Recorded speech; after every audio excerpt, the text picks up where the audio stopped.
Hi guys, welcome to கப்பி paradise. நம்ம beta beating தான் இன்றைக்கி சக்ஸஸ் ஆனதை பார்க்க போகிறோம். இந்த மேல் தான் நான் விட்டு இருந்தேன். ஸோ இது ஒரு ஃபுல் வீடியோ தான். நம்ம ஃபுல் வீடியோ சேனலில் இருக்குது, மறக்காமல் வாட்ச் பண்ணுங்கள். இந்த மேலுக்கும் நம்ம வைல்டு ஃபீமேலுக்கும் நம்ம விட போகிறோம். வைல்டு ஃபீமேல் பார்த்தீங்கன்னா ஒரு ஏலியன் பீட்டா மாதிரி தான் இருக்கும். பட் ஆனால் நாட் பியூரு. ஸோ அதை நம்ம யூஸ் பண்ணியிருக்கோம். ஆனால் ரிசல்ட் எப்படி வரும்னு தெரியல, ப்ரைஸ் எப்படி வரும்னு. டே 2ல் பார்த்தீங்கன்னா நம்ம வந்து பபிள் நெஸ்ட் கட்டினதுக்கப்புறம் ஃபீமேல் ரிலீஸ் பண்ணிடலாம் சொல்லிட்டு ரெடி பண்ணிட்டோம். ஃபீமேல் ரிலீஸும் பண்ணிட்டோம். அதுக்கப்புறம் பார்த்தீங்கன்னா ஃபீமேலை நல்லா மேல் சேஸ் பண்ண ஆரம்பிச்சிட்டாரு. நல்லா அட்ராக்டிவாக இருக்குது. ஸோ ஃபீமேலும் அட்ராக்ட் ஆன மாதிரி தான் தெரியுது. ரிலீஸ் பண்ணதுக்கப்புறம் பார்த்தீங்கன்னா தெரியும், மேல் வந்து சேஸ் பண்ண ஆரம்பிச்சிடும். இப்போ வந்து ஃபீமேல் வந்து ரிலீஸ் பண்ணதுக்கப்புறம் கொஞ்சம் அப்படி சுற்றி வரும்.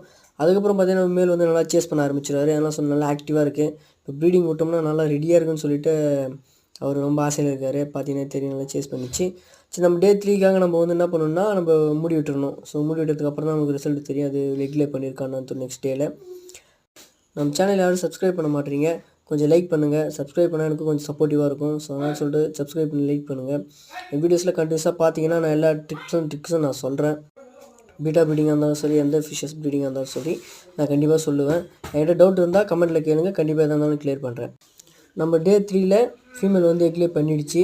பார்த்தீங்கன்னா தெரியும், நல்லா ஒயிட்டாக இருக்குது. பார்த்தீங்களா, மேலே நான் ஜூம் பண்ணி காட்ட பாருங்கள், தெரியும்னு நினைக்கிறேன். ஸோ இந்த மாதிரி தான் வந்து பீட்டா ஃபீமேல் வந்து எக்லே பண்ணணும். அது மேல் வந்து எடுத்துகிட்டு வந்து பபிள் நெஸ்ட்டில் வைக்கும். அதுக்கப்புறம் தான் அது பொரிக்கும். நம்ம வந்து ஃபீமேல் வந்து எக்லே பண்ணதுக்கப்புறம் ஃபீமேல் எடுத்துடணும். ஃபீமேல் எடுத்தால் தான் மேல் வந்து அதை பார்த்துக்கும், இல்லை ஃபீமேலே அதை சாப்பிட்ரும்.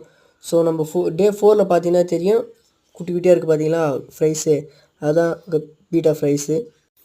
ரொம்ப குட்டி குட்டியாக இருக்குது. அங்கே ஒன்று சுற்றின்னு இருக்குது பார்த்தீங்களா, இந்த மாதிரி தான் ரொம்ப குட்டி குட்டியாக இருக்கும். இது நம்ம வந்து ஃபஸ்ட்டு ஃபீட் வந்து கண்டிப்பாக வினிகர் ஹில் தான் சூஸ் பண்ணணும். அதுதான் பெஸ்ட்டு சாய்ஸு. ஆனாலும் நான் என்ன பண்ணுறேன்னு பார்த்தீங்கன்னா இன்ஃபோசரி தான் சூஸ் பண்ண போகிறேன். இன்ஃபோசரி தான் நான் டே 2ல் ஃபீட் பண்ணேன். இன்னும் அதோட அப்டேட் போடுறேன் நான். ஸோ சேனல் வாட்ச் பண்ணுங்கள். இது எண்ணி பார்க்கும்போது ஒரு 40+ ஃப்ரைஸ் தான் இருந்துச்சு. ஏன்னா எக்கும் கம்மியாக தான் லே பண்ணிடுச்சு.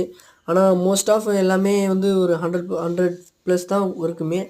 அதில் வந்து ஒரு பழைக்கிறது பார்த்தீங்கன்னா ஒரு 50 இருக்கும். பட் இதில் 40+ தான் இருக்குது. எத்தனை காப்பாற்ற முடியும்னு தெரியல. இதோட ஃபுல் வீடியோ நம்ம சேனலில் இருக்குது, பாருங்கள். இதை வந்து கிவ்வே தான் கொடுக்க போகிறோம். அதை டீட்டெயில்ஸாக சொல்லியிருக்கோம். ஸோ சேனல் சப்ஸ்கிரைப் பண்ணி வெயிட் பண்ணுங்கள். தேங்க்யூ.